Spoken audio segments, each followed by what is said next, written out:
नमाम्यहं उग्ररूपेभ्यो दाभ्यमः ज्ञानानन्दमयं देवं निर्मलस्फटिकाकृतिम् आधारं सर्वविद्यानां हयग्रीवोपास्महे आंगिकं भुवनं यस्य वाचिकं सर्ववाङ्मयम् आहार्यं चन्द्रताराधितं वन्दे सात्विकं शिवं।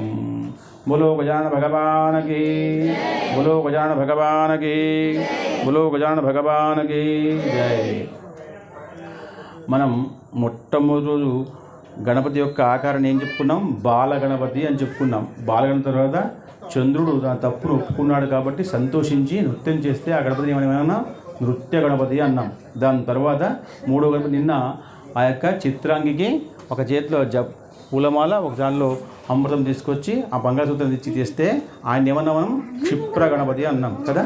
ఇట్లా గణపతి తన అవతారాన్ని తన విశేషాన్ని చెప్పుకుంటూ వస్తే గొప్పగా ఉంటుంది. దాని తర్వాత ఈరోజు మనకు విశేషమైన కథ చెప్తాను, బాగా జాగ్రత్తగా వినండి. త్రిపురాసుర వధ అయిపోయిన తర్వాత అంటే ఎలా వధ జరిగింది అన్న విషయాన్ని మనం గొప్పగా తెలుసుకోవాలి. శివమహాపురాణము దీంట్లో దేవి భాగవతము అన్నీ కలిసి వస్తాయి. అన్నీ మీకు కొంచెం కొంచెం తెలిసి ఉంటే కొంచెం తొందరగా అర్థమవుతుంది. అసలే మొత్తంగా అర్థం కాకుండా ఉంటే ఇబ్బంది అవుతుంది. కాబట్టి గణపతి పురాణంలో మనం మొత్తం శివపురాణం చెప్పుకునే అవకాశం లేదు. కాబట్టి ఎప్పుడైతే ఆ యొక్క తారకాసుడు వధ అయిందో, తారకాసుడు వధ అయిపోయిన తర్వాత అతనికి ముగ్గురు కొడుకులు, ఈ ముగ్గురు కొడుకులు త్రిపురాసురులు అన్నారు వాళ్ళని. ఆ త్రిపురాసురులు ఎంత కష్టంగా ఉన్నారంటే తండ్రిని చంపేశారు కాబట్టి దేవత అందరు కలిసి దేవత మీద వైరం పెంచుకొని బాగా కక్షగా ఉండి ఇంకా దేవతకి ఎట్లా కష్టపెడదామనే ఉద్దేశంతో ఎంతో ఘోరంగా జపం చేసి బ్రహ్మ దగ్గర వరం తీసుకొని ఆ త్రిపురాసురులు దానవుల్ని దేవుళ్ళని అందరూ కూడా ఇబ్బంది పెడుతున్నారు. దానవుల్ని అంటే తన వాళ్ళని, దేవతల్ని అంటే దేవతల్ని, రాక్షసులు అంటే కొత్తగా వాళ్ళతో ఉన్నటువంటి వాళ్ళందరినీ కూడా ఇబ్బంది పెడుతున్నారు. ఒక వ్యక్తి వల్ల సమాజానికి, దేశానికి, సంస్కృతికి, సాంప్రదాయానికి ఇబ్బంది అయితే ఆ ఇబ్బంది తొలగడానికి పరమాత్ముడే వస్తాడు. కాబట్టి ప్రతిసారి పరమాత్ముడు తన అవతారాన్ని పట్టుకొని వస్తాడు. ఈసారి మనం ఏం చెప్పుకుంటున్నాం? గణపతి పురాణం కాబట్టి ఎప్పుడు కూడా ఎక్కడ కూడా ఏ కథలో కూడా గణపతియే వస్తాడు. ఎందుకంటే ఆయన ఓంకార స్వరూపము, పరబ్రహ్మము అన్నాం కాబట్టి. అయితే ఇలా కాలం గడుస్తున్న కొద్దీ కొన్ని రోజుల తర్వాత అందరూ కూడా దేవతలు అందరూ కలిసి ఆ యొక్క శివుడి దగ్గరికి వచ్చి, శివ, ఆ యొక్క త్రిపురాసురులు చాలా ఇబ్బంది పెడుతున్నారు, మేము ఇక కష్టాన్ని సహించలేకపోతున్నామని చెప్తారు. మీరు ఎప్పుడైనా వినండి, ఏ కథలో చెప్పినా చాలా విషయాలు కష్టపడ్డ తర్వాత సహించం కాకుండా ఉంటే అప్పుడు పరమాత్ముడి దగ్గరికి వెళ్తారు అందరు కలిసి. అప్పుడు కూడా పరమాత్ముడు సరే వస్తున్నా అని చెప్పాడు, ఎప్పుడైతే సమయం వస్తుందో అప్పుడే వస్తానని చెప్తాడు. కాబట్టి మనకు కష్టం వచ్చి రాగానే పరమాత్ముడు రాడు, మనకు ఒక సమయం అయిపోవాలి, అప్పటిదాకా మనం వేచి ఉండాలి. కథ ద్వారా మనం చాలా విషయాలు ఏం తెలుసుకోవాలంటే కష్టం రాగానే పరమాత్ముడు రాడు, అసలు కష్టమే రానివ్వకుండా చేసే ప్రయత్నం భక్తుడు చేసుకోవాలి. అసలు కష్టమే రానివ్వకూడదు కదా, అనారోగ్యం రానివ్వకూడదు. అనారోగ్యం వచ్చిన తర్వాత ఇంకా డాక్టర్ తగ్గిస్తారు, ఇంకెవరు తగ్గిస్తారు. కానీ అసలు అనారోగ్యం రాకుండా ఉంచుకోవడం వ్యక్తి లక్షణం. కాబట్టి ఆరోగ్యంగా ఉండాలి. కాబట్టి వాళ్ళందరూ కూడా ఇంకా సహించి శక్తి లేకపోవడం వల్ల స్వామి దగ్గరికి వెళ్ళి, శివ, ఆయన్ని నేను ఖచ్చితంగా వధ చేయాల్సిందే, ఇంకా అవకాశం లేదు, మేము సహించలేకపోతున్నామని చెప్తే అప్పుడు ఆయన అన్నాడు, సమయం రావాలి. ఎందుకు? వాళ్ళందరూ కూడా ఆ ముగ్గురు కూడా తారకాసురుడిని మనం చంపేశాం కాబట్టి కసితో, అతి పగతో, వైరంతో వాళ్ళు బ్రహ్మ గురించి బాగా తపస్సు చేసుకున్నారు కాబట్టి వాళ్ళ బలశాలులు. అంత బలం నా దగ్గర లేదు. బాగా వినండి, శివుడు ఏమంటున్నాడు? అంత బలం నా దగ్గర లేదు అంటే మహాదేవునికి అంత బలం లేదు అంటే వాళ్ళు ఎంత బలాన్ని కొని ఉంటారు. కాబట్టి ఏ సమయంలో మనం చాలా బాగా డబ్బున్న వాళ్ళమైనా సమస్య వచ్చినప్పుడు కింది స్థాయికి వచ్చేస్తాం. మనం బాగా ఆరోగ్యవంతులుగా ఉన్నా అనారోగ్యం వచ్చినప్పుడు కింది స్థాయికి వచ్చేస్తాం. మనం బాగా హోదాలో ఉన్నా చిన్న తప్పు చేస్తే మనం కింది స్థాయిలోకి పెట్టేస్తారు. కాబట్టి సమాజాన్ని భయపడి మనం భగవంతుడి మీద కృప చూపించమని చెప్తే ఆ భగవంతుడు ఎప్పుడు కృప చూపిస్తూనే ఉంటాడు. అలాంటిది శివుడే ఆ యొక్క త్రిపురాసురుని చంపలేకపోతున్నానంటే అప్పుడు ఎప్పుడు కూడా శివుడు విష్ణువుని ధ్యానిస్తాడు, విష్ణువు శివుణ్ణి ధ్యానిస్తాడు, రాముడు శివుణ్ణి, శివుడు రాముణ్ణి అని చెప్పుకుంటా మనం అలా విష్ణువు అని చెప్పుకోవాలి. ఇక్కడ గణపతి పురాణం కాబట్టి అప్పటిదాకా రాముడు రాలేదు కాబట్టి ఆయన విష్ణుని ధ్యానం చేస్తున్నాడు. విష్ణువు ముందరకు వచ్చేసాడు, వచ్చి అంటున్నాడు, శివ, నీకు ఒకవేళ బలం లేకుండా ఉంటే వాళ్ళకి మృత్యువు లేదు కాబట్టి నువ్వు బలాన్ని సమకూర్చుకోవాల్సిందే. మనకు ఏదైనా సమస్య ఉన్నప్పుడు ఆ విషయాన్ని సమకూర్చుకోవాలి, లేదు అంటే కుదరదు. వివాహం ఉన్నప్పుడు డబ్బులు కావాలి చేతిలో, కాబట్టి డబ్బులు సమకూర్చుకోవాలి. ఆరోగ్యంగా ఉండాలి అంటే ఆరోగ్య సూత్రాలు సమకూర్చుకోవాలి. అలా నువ్వు సమకూర్చుకొని యుద్ధానికి సిద్ధమవ్వు అని చెప్పి ఆశీర్వాదం ఇచ్చిపోయాడు. ఇంకా ఏం చేద్దామని ఆయన ఒక తారీఖు నిర్ణయం తీసుకున్నాడు, యుద్ధం చేద్దామనే ఉద్దేశంతో యుద్ధభూమికి వెళ్ళి ఆ యొక్క త్రిపురాసురుల్ని పిలిపించాడు. మనం త్రిపురాసుర వధ అంటే ఎప్పుడు చెప్పుకుంటామంటే కార్తీక పౌర్ణమి రోజు త్రిపురాసుర పౌర్ణిమ. అది త్రిపురారి పౌర్ణిమ. ఆ పౌర్ణిక పేరు, ప్రతి పౌర్ణిమకి ఒక పేరు ఉంటుంది. అలా అదే కార్తీక మాసంలో వచ్చే పౌర్ణిమకి పేరు త్రిపురారి పౌర్ణిమ, గుర్తుపెట్టుకోండి. అందుకనే మనం అందరం కూడా 365 ఒత్తులు కాల్చేస్తాం కదా, అవి త్రిపురారి ఒత్తులు. కొందరు మోహిని ఒత్తులని, కొందరు ఇంకో ఒత్తులని, అది దానికి వేరే వేరే పేర్లు పెట్టుకోండి. కానీ అది కాదు, ఆ పౌర్ణిమకి పేరే త్రిపురారి పౌర్ణిమ. ఆ రోజు త్రిపురాసురుడు చనిపోయాడు కాబట్టి, ఆ యొక్క త్రిపురాసురుడు చనిపోతున్నాడు కాబట్టి ఆ జ్వాలల్లోంచి మనం జ్వాలతోడం తీసుకొని ఆ శివునికి నమస్కారం చేసుకుంటూ ఆ జ్వాలలోంచి వెళ్ళిపోతాం. అది త్రిపురారి జ్వాలలు అంటారు. అలా గుర్తుపెట్టుకోవాలి. అలా ఆ రోజు వరకు ఎదురు చూసి యుద్ధం చేస్తున్న రోజు. కానీ ధర్మయుద్ధం ఎలా ఉంటుందంటే పొద్దున సూర్యోదయానికి మొదలవుతుంది, సూర్యాస్తమయం తర్వాత అయిపోతుంది. ఇలా యుద్ధం రోజు చేస్తున్నాడు. కానీ వాళ్ళకి బ్రహ్మకృప ఉంది కాబట్టి వాళ్ళ మృత్యు రావట్లేదు. వాళ్ళకి ఎలా ఉందంటే విశ్వకర్మను పిలుచుకొని వచ్చి బంగారం ద్వారా, ఇనుము ద్వారా, వెండి ద్వారా పెద్ద పెద్ద మహల్ అంటే పెద్ద పెద్ద ఇళ్లను తయారు చేసుకొని వాళ్ళు ఆకాశంలోనే తిరుగుతూ ఉంటారు.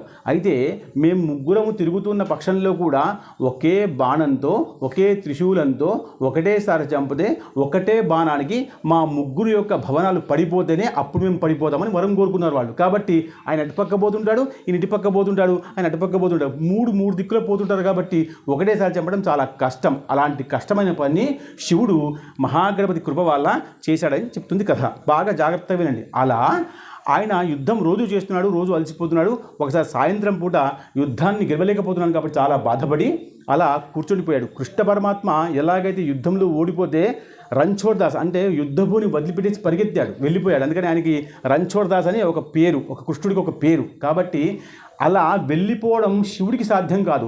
కృష్ణుడు అవతారం కదా, 8వ అవతారం కాబట్టి ఆయనకి సాధ్యం, అన్నీ ఏమైనా చేయవచ్చు. భూమి మీదకి వచ్చాడు కాబట్టి. కానీ శివుడు ఒకటికి పుట్టిన విషయం లేదు కాబట్టి ఆయన ఓడిపోకూడదని చెప్పేసి ఆయన భార్యను పిలిపించాడు. భార్య సంకటంలో సహాయం చేయాలి, భార్య పని. శాస్త్రంలో అప్పటి నుంచి ఇప్పటిదాకా అదే పని. ఆమె చెప్పారు కదా, భోజ్యశు మాత అన్నాం కాబట్టి ఆమెని కార్యేషు మంత్రి, కర్ణేషు మంత్రి, ఇలా అన్ని రకాలుగా స్త్రీని పొగుడుతున్నాం కాబట్టి ఆయన కూడా ఆఖరి సమయానికి ఏం అర్థం కాక శక్తిని పిలుచుకున్నాడు. అదే శక్తి, ఆమె శక్తి. ఆమె లేకుండా ఉంటే శివుడు ఉండలేడు. కాబట్టి రాముడు కూడా సీత వెళ్ళిపోయిన తర్వాత ఆయన పూర్తిగా అస్వస్థత పాలయ్యాడు. కాబట్టి ఎప్పుడైనా భర్తకు భార్య ఉండాలి అంటే భగవంతుడి దగ్గర ఎప్పుడు కూడా శక్తి ఉండాలి. శివుడికి శక్తి ఎవరు? పార్వతీమాత. రాముడికి శక్తి ఎవరు? సీతామాత. బ్రహ్మకు శక్తి ఎవరు? సరస్వతి మాత. విష్ణుకి శక్తి ఎవరు? లక్ష్మీమాత కదా.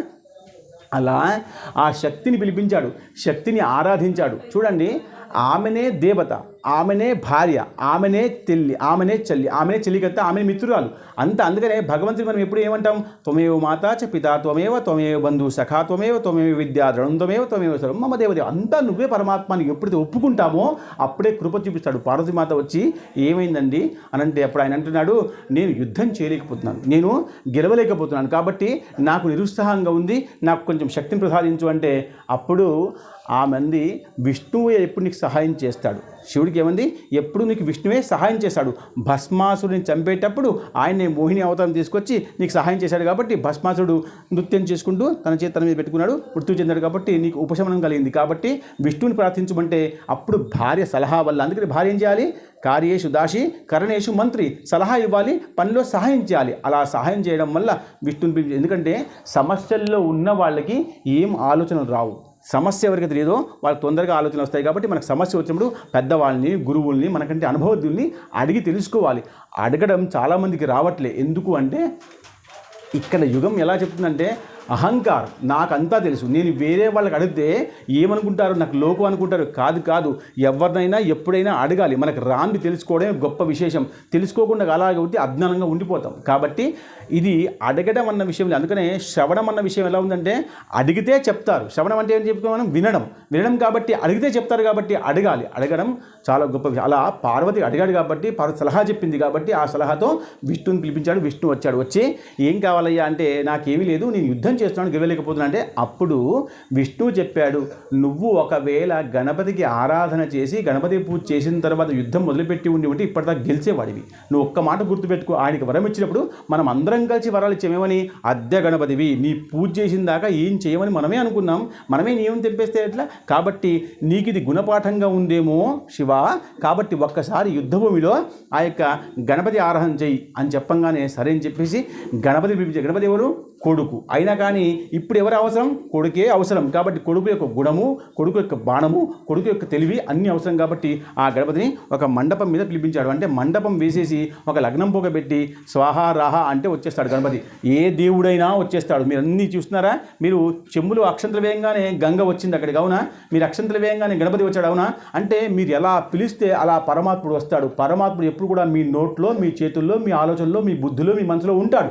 పరమాత్ముడు ఎప్పుడు కూడా అహం తత్వమసి, నీ లోపల ఉన్నాడు పరమాత్ముడు. పరమాత్ముడు అక్కడ ఉన్నాడు, పరమాత్ముడు ఇక్కడ ఉండాలి. ఇక్కడ ఉన్నటువంటి విషయాన్ని మనం నేరుగా చూస్తే పరమాత్ముడు విగ్రహ రూపంలో అక్కడ కనబడతాడు. విగ్రహము, దీన్ని ఏమన్నారు మనం?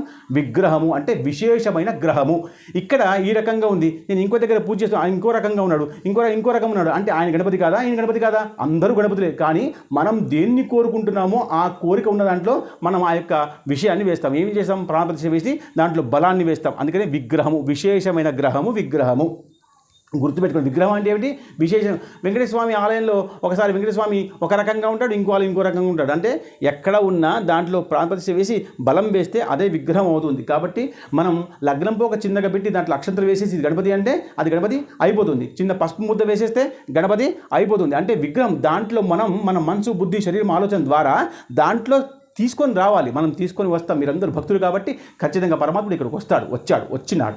అలా ఒక పెద్ద పీఠ వేసి యుద్ధభూమిలో అక్కడ అక్షంతలు వేసి గణపతికి రమ్మన్నాడు. గణపతి చాలా పెద్ద రూపంతో వచ్చాడు, అదే మహాగణపతి రూపం. అలా వచ్చి కూర్చున్నాడు. ఎలాగైతే యుద్ధభూమిలో కృష్ణ పరమాత్మకి ఆయన అర్జునుడికి ఎలా చూపించాడు విరాట్ రూపము, ఆ విరాట్ రూపం ఎలా ఉంటుందో అలాంటి రూపాన్ని ఆ యొక్క గణపతి అక్కడ శివుడికి చూపించాడు.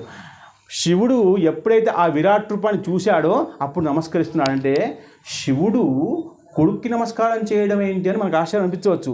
ఇక్కడ కొడుకు, తండ్రి, కొడుకు, కోడలు ఇదంతా ఏం విషయం. ఎవరైతే సహాయం చేస్తారో, మనకి సహాయం చేసి ఈ ఆపద నుంచి నిమగ్నం చేస్తారో వాళ్ళే గొప్పవాళ్ళు. ఇప్పుడు సహాయం చేసేవాడే గొప్పవాడు. కాబట్టి నమస్కరించాడు. నమస్కరిస్తే ఆయన అన్నాడు, ఏం కావాలి నాన్నగారు అంటే, బాగా వినండి, ఏం కావాలంటే నేను త్రిపురాసురుణ్ణి వధ చేయాలి అనగానే అప్పుడు ఆయన అన్నాడు, గణపతి పూజ చేయాలి. నేను చెప్పాను మీకు, గణపతి అంటే ఒక రూపమో ఒక విగ్రహమో కాదు, గణపతి అంటే ఒక పదవి. కాబట్టి శివపార్వతుల వివాహంలో కూడా గణపతి పూజ చేశారు బ్రహ్మ. కాబట్టి అది పదవి.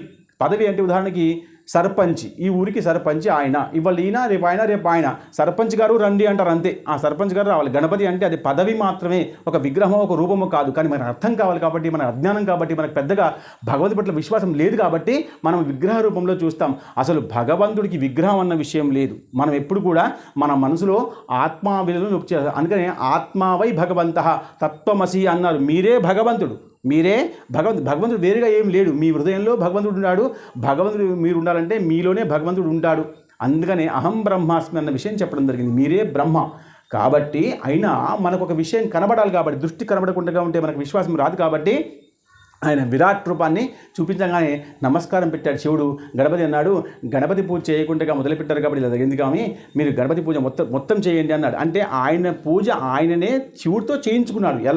ఎలా చేయించుకున్నాడంటే, ఏమైతే వస్తువులు వేయాలో గణపతికి ఏమేమి వేయాలట, పసుపు, కుంకుమ, అక్షంతలు, గరక ఇవన్నీ వేయాలి కదా, అన్నీ వేపించుకున్నాడు. వేపించుకున్న తర్వాత నైవేద్యం పెట్టండి నాన్నగారు అన్నాడు. మీరు నిన్న కృష్ణ పరమాత్మ విషయంలో ఎట్లా అన్నాడు, శమంతమణి ఉపాఖ్యానంలో ఆయన అనుష్ఠానం చేసుకుంటే ఇవన్నీ మామయ్య ఎందుకు పిలిచావు అన్నాడు గణపతి వచ్చి. ఎందుకంటే మామ వరుస కాబట్టి. ఇలా తండ్రితో అన్నాడు, నాన్నగారు ఇప్పుడు నాకు నైవేద్యం పెట్టండి అన్నాడు. అప్పుడు అన్నాడు శివుడు, ఇక్కడ ఉన్నదంతా కూడా నీది, ఏం కావాలో తీసుకొని చెప్పేసి అన్ని పళ్ళు తీసుకొచ్చి పెట్టాడు. నైవేద్యంగా స్వీకరించి ఎక్కడి నుంచి, నేను ఆ యొక్క త్రిపురాసురుని వధ చేయాలి కాబట్టి ప్రసాదం తీసుకోమన్నాడు.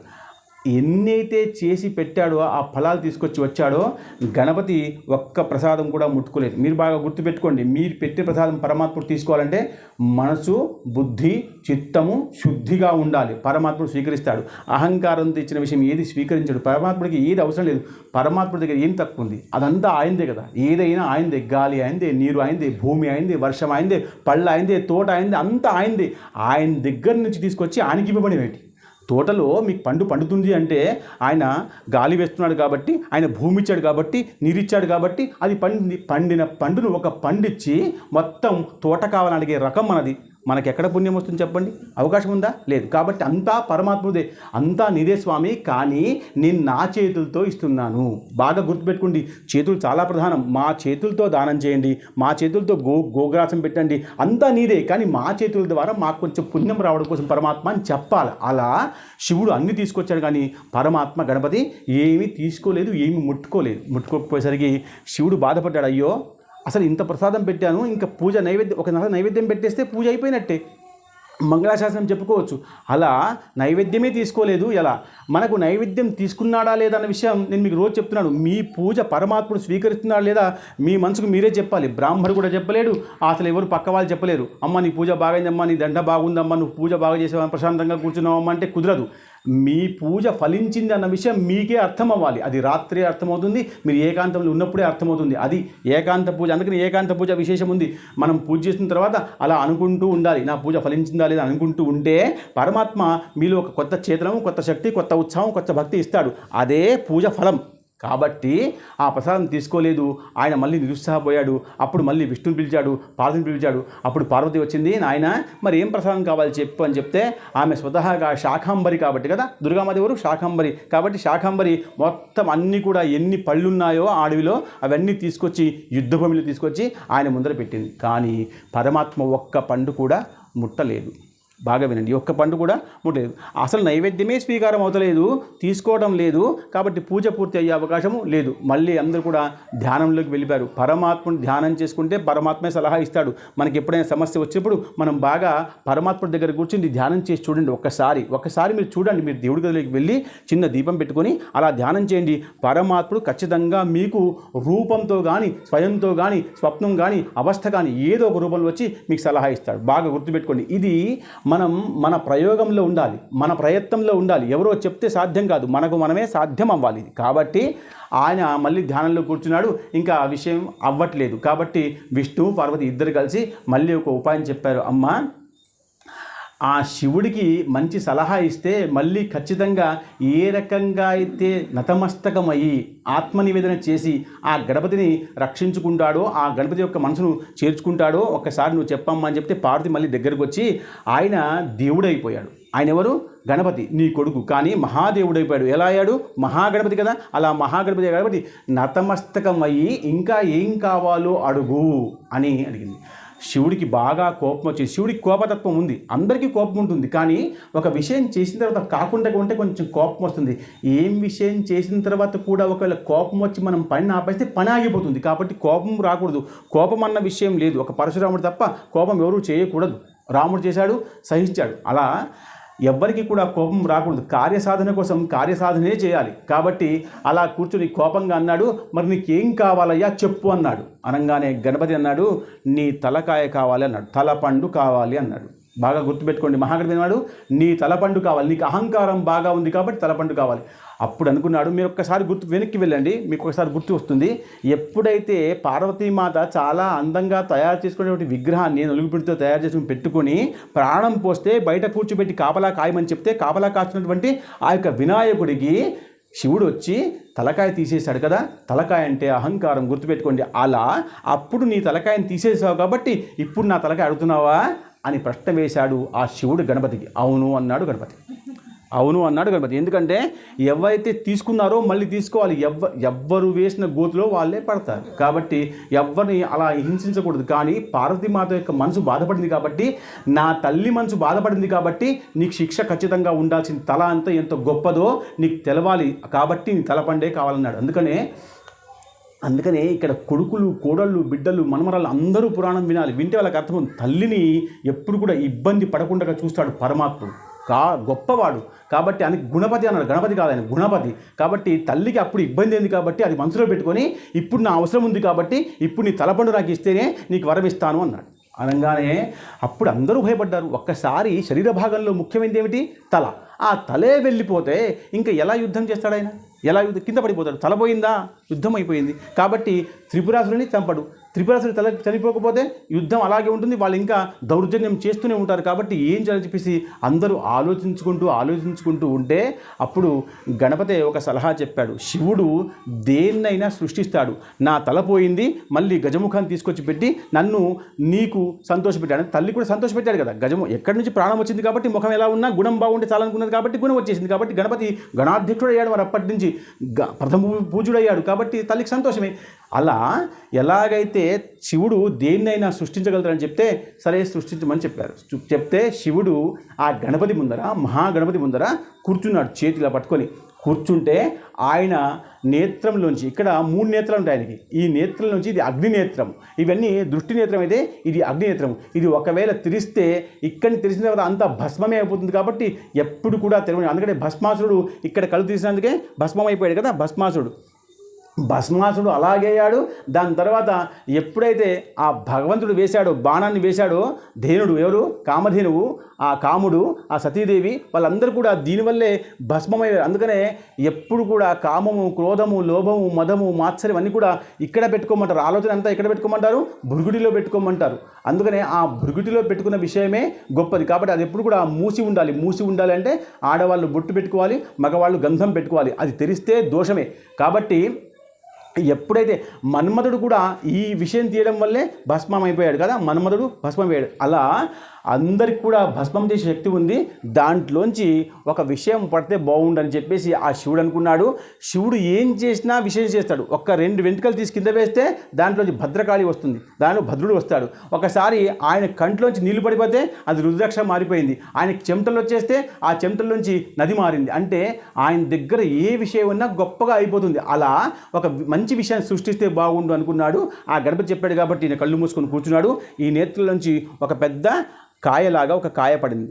బాగా వినండి, ఒక కాయలాగా కాయ పడింది. ఈ ఉట్టి కాయ పడితే విషయం లేదు కాబట్టి ఆయన ఈ నేత్రంతో మళ్ళీ దాన్ని చూశాడు. చూస్తే ఆ కాయకి మధ్య భాగంలో ఒక చిన్నగా రంధ్రమైంది. దాంట్లోంచి శివుడి యొక్క తత్వము లోపలికి వెళ్ళిపోయింది. మళ్ళా అక్కడ విష్ణువుని పిలిపించాడు. విష్ణువు దీన్ని ఒక్కసారి చూడవయ్యా, నిర్మాణం చేశానంటే అప్పుడు విష్ణువు కూడా లోపలికి వెళ్ళి చూస్తానని చెప్పేసి పక్కన చిన్నగా ఒక రంధ్రం చేసి దాంట్లోంచి లోపలికి వెళ్ళిపోయాడు. ఇంకా పార్వతిని పిలిపించాడు. నువ్వు కూడా చూడమ్మా, ఒక కొత్త రకం తయారైందంటే ఆ పార్వతి కూడా వచ్చి సరే నేను కూడా లోపలికి వెళ్తానని చెప్పి ఇటుపక్క భాగాల నుంచి లోపలికి వెళ్ళింది. ఇదంతా చూస్తున్న సూర్యచంద్రుడు కూడా దగ్గరకు వచ్చి దీంట్లో తేజస్సు మేము వేస్తామని చెప్పేసి తేజస్సు వేశారు. వేసిన తర్వాత ఇదంతా కూడా తయారైపోయింది. 3 రంధ్రాలు తయారైపోయి లోపల బ్రహ్మ ఉన్నాడు, లోపల విష్ణు ఉన్నాడు, లోపల శివతత్వము ఉంది. 3 కూడా లోపల ఉన్నారు. ఇంకా బ్రహ్మ ఇదంతా చూస్తున్నాడు కాబట్టి బ్రహ్మకి 4 తలలు, మొదలు 5 తలలు, దాని తర్వాత 4 తలలు. అందుకనే బ్రహ్మాండ పురాణం వింటే మీకు విషయం అర్థమవుతుంది. కాబట్టి 4 తలలు. ఆ 4 తలలోంచి ఆ కళ్ళలోంచి చూస్తూ ఉన్నాడు. దీనంతా కూడా బ్రహ్మతత్వము ఉంది, శివతత్వము ఉంది, మహేశ్వరతత్వం ఉంది. దీంట్లో అన్నీ ఉంటే ఆ యొక్క అమ్మ పార్వతి శాకాంబరదేవి కదా, దాని లోపలికి వెళ్ళిపోయి అక్కడ పెద్దగా ఉన్నటువంటి భాగాన్ని, లోపల భాగాన్ని గట్టిగా తయారు చేసి తెల్లగా తయారు చేసింది. అసలు ఆమె కాళి కదా, ఆమె నల్లగా ఉంటుంది. కానీ నేను ఎవరికి కనపడకుండా ఉన్నట్టు లోపల ఉన్నప్పుడు తెల్లగా ఉంటే ఎలా ఉంటుందో ఊహించింది కాబట్టి ఆమె ఆ ఫలంలోకి వెళ్ళి లోపల తెల్లగా అయిపోయింది, తెల్లగా గట్టిగా తయారైపోయింది. ఆమె శాకాంబరి. ఆ తర్వాత వీళ్ళందరూ వచ్చారు. గంగ అనుకుంటుంది అందరూ దాంట్లో ఉన్నారు, నేను వెళ్ళకూడదా అని చెప్పేసి ఆమె కూడా ఒక రంధ్రం నుంచి లోపలికి వెళ్ళి జలమార్గంగా ఉండి అక్కడ శివుణ్ణి, ఆ యొక్క విష్ణువుని అభిషేకం చేసింది. దాని లోపల నీళ్ళున్నాయి. ఆ ఫలం పేరే నారికేల ఫలము. బాగా గుర్తుపెట్టుకోండి, ఆ ఫలం పేరేమిటి? నారికేల ఫలము. ఆ ఫలాన్ని తయారు చేశాడు, దగ్గర పెట్టుకున్నాడు. ఇంకా ఇది పూర్తిగా తయారైపోయింది. దీంట్లో నారికేల ఫలము. నారి అంటే అమ్మవారు, కే అంటే కేశవుడు, అంటే కేశవుడు అంటే మహాదేవుడు, మహావిష్ణువు. దాని తర్వాత లం అంటే లయకారకుడు శివుడు. అంటే ఒక టెంకాయలో పార్వతీమాత, విష్ణువు, లయకారకుడు శివుడు, ఈ 3 ఎప్పుడు కూడా ఉంటారు. ఇదే ఆ ఫలము. ఏమడిగాడైనా గణపతి? తలపండు అడిగాడు. ఈ తలపండు ఇదంతా నాదేనయ్యా, నాకు అహంకారం అంతా పోయింది, నేనే సృష్టించాను అనుకున్నాను, అదంతా కాదు, ఇప్పుడు నాకు అవసరం ఉంది కాబట్టి నీ తలను తీసేసింది కాబట్టి ఇది నాకు తలకు స్వరూపమే, కాబట్టి ఈ తలను తీసుకోమని చెప్పి గణపతికి ఇచ్చాడు. గణపతికి ఇస్తే గణపతి అన్నాడు ఇది నాకద్దు, కొట్టేయమన్నాడు. నీకు అహంకారం ఉంది కదా, కొట్టేయి. ఎప్పుడు కూడా తలను కొట్టేయాలి. మనం గట్టిగా మాట్లాడితే తల దించి మాట్లాడమంటాం. ఏమంటాం? తల దించి మాట్లాడవయ్యా అంటాం. అంటే తల దించేస్తే కళ్ళు దిగిపోతాయా? తనకి తానుగా కళ్ళు దిగిపోతాయి. కళ్ళు దిగిపోయిందంటే ఆయన ముందర అహంకారం లేదు అని అర్థం. మనం ఇలా నిలబడితే మనకు అహంకారం లేదు అని అర్థం. మనం ఇలా నిలబడితే అహంకారం ఉంది కాబట్టి పెద్ద మనిషి ఏమంటాడు? తల దించవయ్యా మొదలు అంటారు. పెద్దవాళ్ళు గొప్పవాళ్ళు ఏమంటారు? తల దించ. అలా అహంకారం నీకు ఉంది కాబట్టి ఆ టెంకాయని కొట్టేయమన్నాడు. ఆ టెంకాయని కొట్టేస్తే దాంట్లోంచి ఏమొచ్చినాయి? తెల్లగా ఉన్నటువంటి మోచ్చు వచ్చింది, గుజ్జు వచ్చింది. దాని తర్వాత నీళ్లు వచ్చాయి. ఆ 3 కళ్ళు ఉన్నాయి. అందుకనే టెంకాయకి 3 కళ్ళు ఉంటాయి, జుట్టు ఉంటుంది, లోపల కొబ్బరి గట్టిగా ఉంటుంది, నీళ్లు ద్రవ పదార్థంగా ఉంటాయి. అందరూ కలిపినటువంటి విషయాన్ని ఆ శివుడు కొట్టేశాడు. కొట్టేస్తే ఆ యొక్క మహాగణపతి ప్రత్యక్షమై ఇప్పుడు ఏం కావాలో కోరుకోమంటే ఏమీ లేదు, ఆ యొక్క త్రిపురాసురుని నేను చంపాలంటే అప్పుడు ఆయన అన్నాడు, నా సూక్ష్మమైన నేత్రంతో. నా కళ్ళు ఎలా ఉంటాయి? సూక్ష్మంగా ఉంటాయి. సూక్ష్మం అంటే చాలా చిన్న విషయాన్ని కూడా చూడవచ్చు. మనం పెద్ద విషయాన్ని చూడాలంటే ఏం చేస్తాం? కళ్ళు చిన్నగా చేస్తాం, సూక్ష్మంగా ఉంటాయి. చిన్న కంటితో చాలా స్పష్టంగా దూరంగా ఉన్న విషయం కనబడుతుందని గణపతి యొక్క విషయం. కాబట్టి నేను సూక్ష్మంగా చూసి త్రిపురాసురులు ఎక్కడెక్కడ ఉన్నారో ఒకే తిరుగుతున్నారు. వాళ్ళ ఆయన ఆ భాగం ఈ భాగం తిరుగుతున్నారు కాబట్టి వాళ్ళు ముగ్గురు ఒకే వరుసలో ఎప్పుడు వస్తారో నేను చెప్తాను, నీ సిద్ధంగా ఉండి చెప్తే అప్పుడు శివుడు సిద్ధంగా ఉన్నాడు. ఉండి బాణాన్ని పట్టుకుని త్రిశూలాన్ని పట్టుకుని ఉంటే ఎప్పుడైతే సూక్ష్మనేత్రంతో చూశాడో ఆ మహాగణపతి ముగ్గురు ఒకే వరుసలో వచ్చినప్పుడు ఆ యొక్క త్రిశూలాన్ని వేసేశాడు. దాన్ని అహంకారాస్త్రం అంటారు. అహంకారం అంటే నాకు అహంకారం ఉన్న పక్షంలో కూడా గణపతి సహాయం వల్ల, గణపతి చెప్పడం వల్ల, గణపతి యొక్క సహాయ సహకారాలతో త్రిపురాసురుణ్ణి ఆయన ఒకే వరుసలో వచ్చినప్పుడు ఆయన చెప్పినప్పుడు ఆ త్రిశూలం వేస్తే ఆ త్రిపురాసురు ముగ్గురు కూడా చనిపోయారు. అదంతా కింద పడిపోయింది. అంటే త్రిపురాసుర వధ జరగాలి అంటే గణపతి యొక్క కృప ఉండాలి, గణపతి సహాయం ఉండాలి, గణపతి యొక్క అడిగినటువంటి విషయాన్ని మనం ఇవ్వాలి. అంటే మన పని పూర్తి అవ్వాలి అంటే గణపతికి ప్రసన్నం చేసుకుంటే ఆయనకు అవసరం ఉన్నది, ఆయనకి ఇష్టం ఉన్నది, ఆయనకి ఏం కావాలో అది ఇస్తే ఖచ్చితంగా మన మనసులో ఉన్న కోరిక తీరిపోతుంది. కాబట్టి అలా కొట్టేశాడు. కొట్టేసిన తర్వాత ముగ్గురు కూడా త్రిపురాసురులు ముగ్గురుగా కింద పడిపోయారు. ఆ పూర్ణిమ త్రిపురారి పూర్ణిమ కార్తీక మాసంలో పూర్ణిమ రోజు వస్తుంది. ఆ రోజు మనం సంతోషంతో, ఎవరి మీద సంతోషంతో? గణపతి చెప్పాడు కాబట్టి, శివుడు చంపాడు కాబట్టి. ఒక్కరితో పని అవ్వదు. ఏ పని అయినా పెద్ద కార్యము ఒక్కరితో అవ్వదు. ఒక్కొక్కళ్ళు అందరు కలిసి చేస్తేనే సామూహిక పని వల్ల లాభం జరిగే అవకాశం ఉంది. కాబట్టి అందరు కలిసి పనిచేశారు కాబట్టి ఇది అందరి కోసం. కానీ శివుడు విశేషంగా గణపతిని కూడా పూజించాడు కాబట్టి ఆయన మహాదేవుడైన పక్షంలో కూడా తగ్గి కిందికి వచ్చి ఆయన ఆ యొక్క విషయాన్ని చేశాడు కాబట్టి ఆయనకు సంతోషాన్ని కల్పించడం కోసం, ఇప్పటిదాకా బాధపడ్డాడు కదా, కాబట్టి సంతోషాన్ని కల్పించడం కోసం పెద్దగా తోరణాలు కట్టి ఆ తోరణాల నుంచి జ్వాలాదురణం అని చెప్పి దాంట్లోంచి మనం వెళ్తే అక్కడ ప్రసన్నంగా ఉన్నటువంటి ఆ యొక్క శివుడు మనకు కనబడతాడు అని చెప్పడం కోసమే ఈ యొక్క త్రిపురారి పూర్ణిమ. కాబట్టి ఈ నారికేల ఫలాన్ని ఈ రకంగా ఎక్కడ పూజ ఉన్నా, ఏ పూజ ఉన్నా, అమ్మవారిది ఉన్నా, అయ్యవారిది ఉన్నా, ఏ పూజ ఉన్నా పెట్టడానికి ఒక కొబ్బరికాయ, కొట్టడానికి ఒక కొబ్బరికాయ పూర్తిగా లేకపోతే పూజ పూర్తిగా అవ్వదు. ఇప్పటిదాకా ఉన్నటువంటి విషయాన్ని మనం పెట్టుకుంటూ పోయాం. కానీ నారికేల ఫలం వల్ల శివుడు, బ్రహ్మ, విష్ణువు, అమ్మవారు, గణపతి అందరూ కూడా సంతోషిస్తారు. కాబట్టి ప్రతి పూజకి ఎన్ని నైవేద్యాలు పెట్టినా టెంకాయ ఒకటి కొట్టాల్సిందే అని అప్పటి నుంచి శాసనమై అప్పటి నుంచి ప్రతి పూజకి టెంకాయ కొట్టుకుంటూ వస్తున్నారు. ఎలాగైతే గణపతికి అద్దె పూజ చేస్తారో అలాగే మొదటి టెంకాయ గణపతికే, మొదటి టెంకాయ భగవంతుడికే. భగవంతుడు పూజ చేయాలి అంటే గణపతి పూజ చేయాలి, పూజ పూర్తి అవ్వాలంటే టెంకాయ కొట్టాలి. అప్పటి నుంచి నియమైపోయి అందరూ కూడా ఈ విషయాన్ని చేసుకుంటూ వస్తున్నారు. అందుకనే ఎప్పుడైతే మనం నందిలోంచి మనం గణపతి ఎప్పుడు కూడా శివుని ఎలా చూస్తాం? మనం నందిలోంచి చూస్తాం. ఎందుకు చూస్తాం తెలుసా? అక్కడ బ్రహ్మ ఎప్పుడు కూడా ఆ యొక్క పరమేశ్వరుడు శివుడు ఆ సముద్ర రూపేణ మహాభాగస్య అన్నారు. ఆయన దగ్గర గంగ ఉంటుంది ఎప్పుడు కూడా ఆ నీళ్ళలో ఉంటాడు ఆయన. కానీ మానస సరోవరం అంటే బాగా ఇష్టం.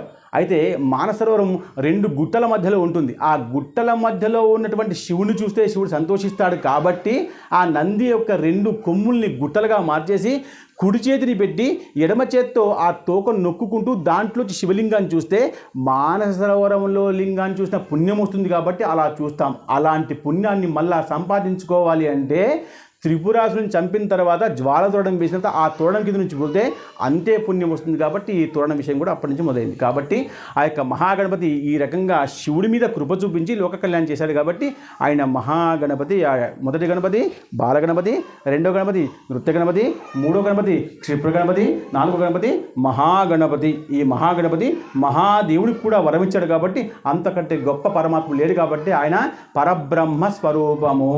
బోలో గజానన భగవాన్ की गजानन भगवान की जय। స్వస్తి స్వస్తి స్వస్తి.